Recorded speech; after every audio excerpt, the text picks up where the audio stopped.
Terbongkar puluhan motor bodong di Pati dikirim ke Vietnam, Kapolda Jateng bantah kerja karena viral.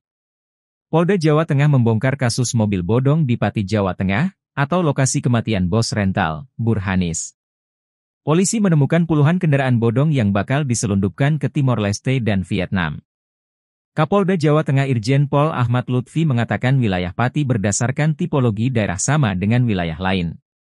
Irjen Pol Ahmad Lutfi mengatakan pihaknya telah membentuk tim khusus untuk membuat terang perkara, mengumpulkan alat bukti dan mengumpulan keterangan. Ia pun membantah kasus pengeroyokan bos rental hingga tewas sehingga wilayah Pati menjadi sorotan publik karena viral di media sosial.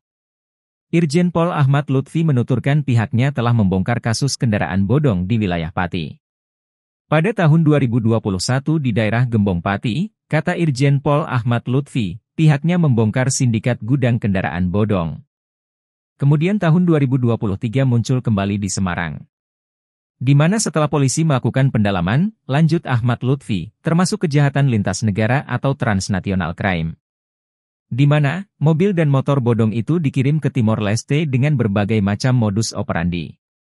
Irjen Pol Ahmad Lutfi mengatakan hal tersebut merupakan modus baru.